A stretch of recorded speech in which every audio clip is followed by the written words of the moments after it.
வணக்கம். இது people English series. இந்த வீடியோல நாம ரொம்ப யூஸ்ஃபுல்லான ஒரு சென்டென்ஸ் ஸ்ட்ரக்சர் கத்துக்க போறோம். முன்னாடி எப்பயோ, ஏதோ ஒரு சமயத்துல அந்த மாரி சொல்றதுக்கான ஒரு ஃப்ரேஸ். அதே மாரி இத நம்ம ரொம்ப காமனா எந்த மாரி சென்டென்சஸ்ல யூஸ் பண்ணுவோம்? கொஞ்சம் யோசிச்சு பாருங்க. முன்னாடி எப்பயோ பார்த்துருப்பாங்க போல இருக்கு. முன்னாடி எப்பயோ ஏதோ சொல்லியிருப்பான் போல இருக்கு. இந்த மாதிரிலாம் சொல்லுவோம் இல்லையா? ஸோ இதுக்கான சென்டென்ஸ் ஸ்ட்ரக்சர் இது 2மே நம்ம பார்க்க போறோம். இப்போ ஒருத்தவங்க, நான் இவங்கள முன்னாடியே நான் பார்த்துருக்கேன் அப்படின்னு சொல்றாங்க. அப்போ இன்னொருத்தவங்க கேட்குறாங்க. என்ன சொல்றாங்க? இல்ல அவங்க முன்னாடியே எப்பயோ பார்த்துருக்காங்க போல இருக்கு அப்படின்னு நம்ம சொல்லுவோம். ஸோ அந்த மாரி சொல்றப்போ முன்னாடி எப்பயோ அப்படிங்கிறத ரொம்ப வேகா நம்ம சொல்றோம் இல்லையா? ஸோ அந்த மாதிரி சொல்றதுக்கு தான் நம்ம அட் சம் பாயிண்ட் அப்படின்ற ஃப்ரேஸ யூஸ் பண்ணுவோம்.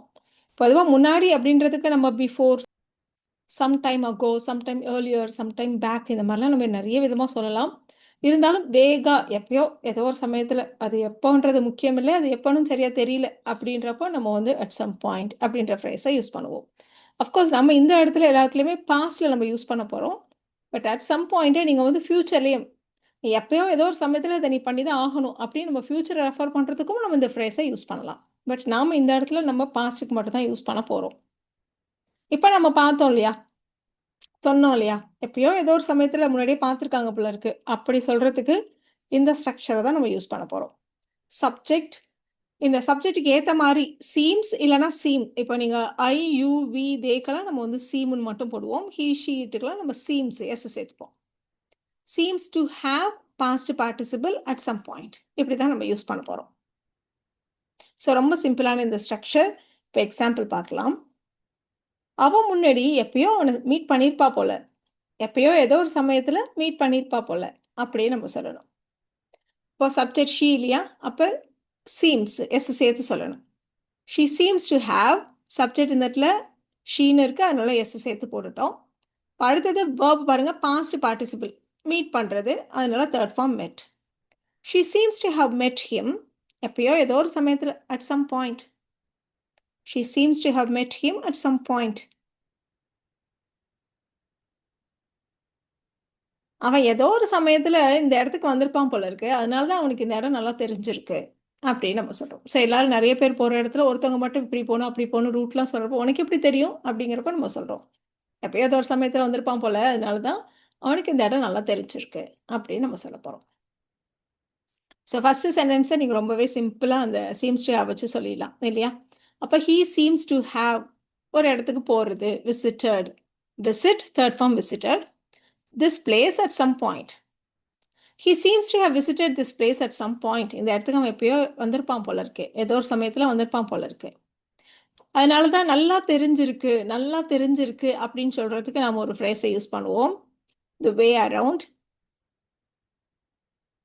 ஸோ அதனால தான் அப்படின்னு சொல்றதுனால that's how he knows the way around. That's how he knows the way around. இந்த வே அரவுண்ட் வச்சு இன்னொரு சென்டென்ஸ் கூட நம்ம பார்க்கலாம். வே அரவுண்ட்ன்ற ஃப்ரேஸை உங்களுக்கு புரிஞ்சுக்கிறதுக்கு இன்னுமே ஈஸியாக இருக்கும் அப்போ. So he seems to have visited this place at some point. That's how he knows the way around. அதனால தான் இந்த இடம் அவனுக்கு நல்லா தெரிஞ்சிருக்கு அப்படி சொல்றதுக்கு. அவ ஏதோ ஒரு சமயத்துல அவன்கிட்ட இதை பத்தி சொல்லியிருப்பா போல. ஈஸியா நீங்க ஃப்ரேம் பண்ணிடலாம். நீங்களே ஃப்ரேம் பண்ணலாம். ரொம்ப லாங்காலாம் இல்லை. சிம்பிளா நீங்க அதில் அப்படியே சப்ஸ்டியூட் பண்ணாலே போதும். அப்போ she seems to have சொல்றது அப்படின்றதுனால நம்ம வந்து told. Tell third form told. She seems to have told him இதை பற்றி about it at some point. She seems to have told him about it at some point. என்ன ஏதோ பாடிட்டே இருக்கான். அவன் எப்பயோ அந்த பாட்டை கேட்டிருப்பான் போல இருக்கு. அதையே முணுமுணுத்துட்டு இருக்கான் அப்படின்னு நம்ம சொல்ல போறோம். அதையே ஹம் பண்ணிட்டு இருக்கான் அப்படின்னு சொல்ல போறோம். ஸோ இந்த பாட்டை கேட்கறதுன்னா நம்ம வந்து பாட்டை போட்டு கேட்கறது இல்லை. அதனால நம்ம வந்து லிசன் டு அப்படின்னு யூஸ் பண்ண போறது இல்லை. சும்மா நம்ம போற போக்குல நம்ம காதில் விழுந்திருக்கோம் இல்லையா ஒரு பாட்டு. அதுதான் நமக்கு அன்னைக்கு நாள் ஃபுல்லா முணுமுணுத்துட்டே இருப்போம். ஸோ அந்த மாதிரி வச்சு சொல்ல போறோம். அதனால சிம்பிளா ஹியர்ன்ற வார்த்தையை அதுதான் நம்ம யூஸ் பண்ண போறோம். அப்ப he seems to have heard the song at some point. He seems to have heard this song at some point. He is humming it. அதே பாடிட்டு இருக்கான். He is humming it. இல்லைன்னா that's why he is humming it. அந்த மாதிரி நீங்க that's why, that's how, that's what இந்த மாதிரியான ஃப்ரேசஸ்லாம் நீங்க ரொம்ப காமனா இந்த மாதிரி சென்டென்சஸ்ல யூஸ் பண்ணலாம். ஏன் யாரும் அவன்கிட்ட பேசுறது இல்லை? அவன் எப்பயோ ஏதோ மிஸ்டேக் பண்ணிட்டான் போல இருக்கு. அதனால தான் யாரும் அவன்ட்ட பேசுறதில்ல. அப்படின்னு சொல்லப் போறோம். எப்பயோ ஏதோ ஒரு சமயத்துல at some point in the past. He seems to have made a mistake. தப்பு பண்ணிட்டான். He seems to have made a mistake at some point. அதனால தான் யாரும் அவன்ட்ட பேசுறதில்ல. That's why நீங்க சேர்த்துக்கலாம் வேணுமானா. No one is talking to him. That's why no one is talking to him. He seems to have made a mistake at some point. No one is talking to him.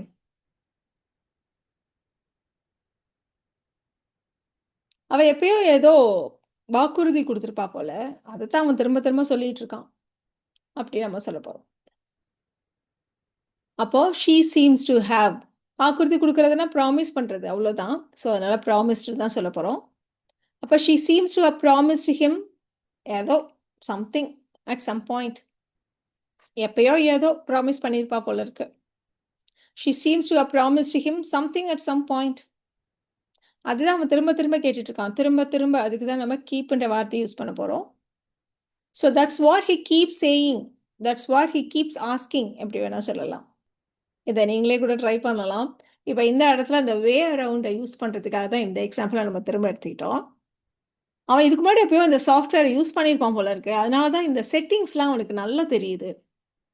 So ஒரு விஷயம் நமக்கு நல்லா அத்துப்படியாக சூப்பராக தெரியும் அப்படின்னா நம்ம இந்த வே அரவுண்டை use பண்ணுவோம். ஸோ அதை வச்சு தான் இந்த சென்டென்ஸ் நம்ம ஃப்ரேம் பண்ண போகிறோம். ஸோ அவன் எப்பயோ இந்த சாஃப்ட்வேர் இதுக்கு முன்னாடி எப்பயோ யூஸ் பண்ணியிருப்பான் போல. எப்பயோ யூஸ் பண்ணியிருப்பான் போல. எப்பன்றது நம்ம அடுத்தவங்க கிட்ட சொல்கிறப்ப இது மாதிரி வேகாக தான் சொல்கிறோம் இல்லையா? So he seems to have used this software at some point. He seems to have used this software at some point.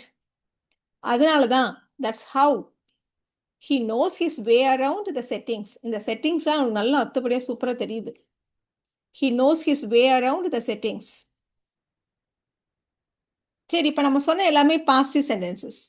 Negative சென்டென்ஸாக இருந்தால் எப்படி இருக்கும்? நெகட்டிவ் சென்டென்ஸ்லேயே நம்ம அந்த அட் சம் பாயிண்ட்டை யூஸ் பண்ணுவோமா அப்படின்னு கேட்டால் அப்படி பண்ண மாட்டோம். எப்பயோ ஏதோ ஒரு சமயத்தில் அப்படின்றத நம்ம எப்பயோ ஏதோ ஒரு சமயத்தில் அவ பண்ணலை போல அப்படி நம்ம ஜென்ரலாக தமிழில் அது மாதிரி சென்டென்ஸ் இருந்தாலும் இங்கிலீஷில் அப்படி வராது. ஸோ அட் சம் பாயிண்ட்டு நம்ம நெகட்டிவ் சென்டென்ஸில் சொல்கிறது இல்லை. அட் எனி பாயிண்ட் வேணால் நம்ம சொல்லலாம். பட் அது கூட தேவையில்லை. பட் நம்ம யூஸ் பண்ணலாம். இப்போ அவள் எந்த சமயத்துலையும் யார்கிட்டையும் இதை பற்றி சொல்லவே இல்லை போல இருக்கு. அப்படி தான் நம்ம சொல்லுவோம் இல்லையா? ஸோ எந்த சமயத்துலையும் அந்த மாதிரி சொல்கிறப்ப அட் எனி பாயிண்ட் அப்படி வச்சு சொல்ல போகிறோம். ஸோ அவள் இதை சொல்லவே இல்லை போல. ஸோ நம்ம டசன்ட் சீம் டு ஹேவ் அப்படின்னு சொல்ல போகிறோம். அப்போ she doesn't seem to have told any one இதை பற்றி about it at any point. எந்த ஒரு சமயத்துலையும் அவள் இதை யார்கிட்டையும் இதை பற்றி சொல்லவே இல்லை போல இருக்கு. She doesn't seem to have told any one about it at any point. இந்த அட் எனி பாயிண்ட் இல்லாமலே கூட இந்த சென்டென்ஸ் கரெக்டாக தான் இருக்கும். She doesn't seem to have told any one about it. அவள் இதை பற்றி யார்கிட்டையும் சொன்ன மாதிரி தெரியல அந்த மாதிரி சொல்கிறதுக்கு. இல்லை அவள் இதை பற்றி யார்கிட்டையும் இது வரைக்கும் சொல்லலை போல அப்படி நீங்கள் சொல்கிறதா இருந்தால் நீங்கள் எட். இன்னும் அவள் இதை பற்றி யார்கிட்டையும் சொல்லலை போல. She doesn't seem to have told any one about it Ed. So இன்னும் சொல்லவில்லை, இதுவரை சொல்லவில்லைன்னா நீங்கள் எட்ன்ற வார்த்தையை சேர்த்துக்கலாம். ஸோ நிறைய எக்ஸாம்பிள்ஸ் பார்த்ததுனால இந்த சென்டென்ஸ் ஸ்ட்ரக்சர் உங்களுக்கு ரொம்பவே ஈஸி ஆயிடுச்சு இல்லையா? இப்போ ப்ராக்டிஸ் டைம். இதை நீங்கள் ட்ரை பண்ணி பாருங்கள். வீடியோ பாஸ் பண்ணிட்டு பண்ணுங்கள். அடுத்த ஸ்லைட்லேயே உங்களுக்கான ஆன்சர்ஸை நீங்கள் செக் பண்ணிக்கலாம்.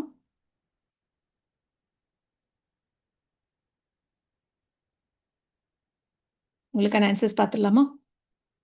ஸோ அவள் ஏதோ ஒரு சமயத்தில் அவங்ககிட்ட இதை பற்றி கேட்டிருப்பா போல இருக்கு. அப்போ she seems to have asked him about this இதை பற்றி அப்படின்னாலும் about this at some point. அவன் இன்னும் அந்த லெட்டரை படித்ததா தெரில. இந்த இடத்துல ரீடுன்றது தேர்ட் ஃபார்ம், அதனால இதை ரெட்ன்னு சொல்லணும். He doesn't seem to have read the letter yet. He doesn't seem to have read the letter yet. So இந்த வீடியோவில் நாம் seems to have plus இந்த at some point இந்த ஸ்ட்ரக்சரை நம்ம தெரிஞ்சுக்கிட்டோம். இந்த வீடியோ உங்களுக்கு யூஸ்ஃபுல்லாக இருக்கும்னு நினைக்கிறேன். Thank you so much.